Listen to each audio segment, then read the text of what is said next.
A member of the House of Representatives on the Republican side has apparently been conducting his own little shadow investigation into the Capitol riots. And this individual is Republican Representative Jim Banks, who actually was chosen by House Minority Leader Kevin McCarthy to serve on the January 6th Select Committee before Nancy Pelosi said, absolutely not.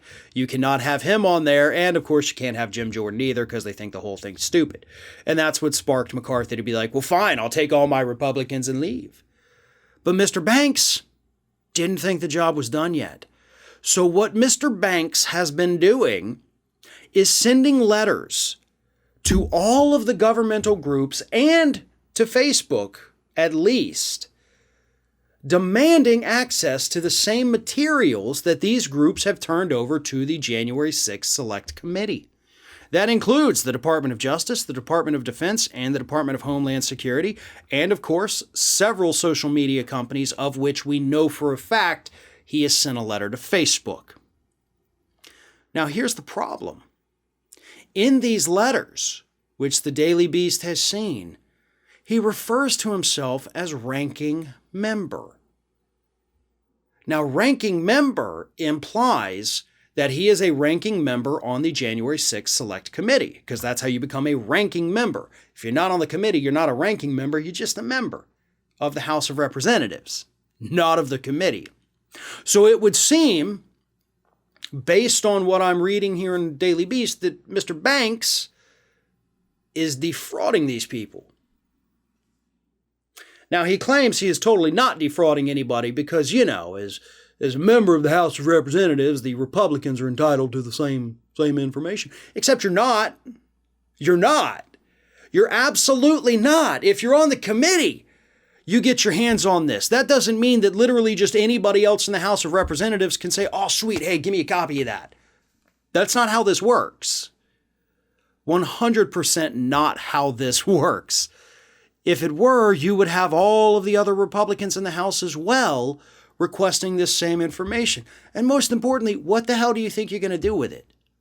You're not on the committee. You're not actually investigating anybody.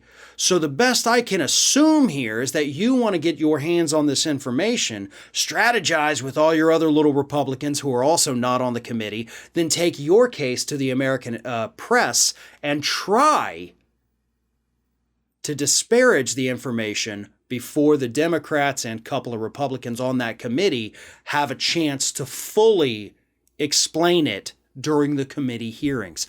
That is what I think is happening right now.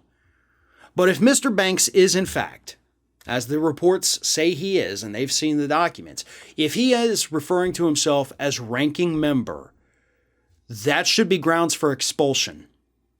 And I know, oh, they could censure him. Oh, we could do this, we could do that. None of that matters. He needs to be expelled from Congress. That is an abuse of power. It is fraud, and he should be kicked out, plain and simple. But of course, that is also never going to happen because you're not going to get enough Republicans to go with the Democrats. Got to have 2/3 in order to kick somebody out. So of course, yeah, that's not going to happen. But we need to know that you tried, folks. That's the point of this. Sometimes knowing that you put effort into this is enough. But what Mr. Banks is doing here is deeply sinister.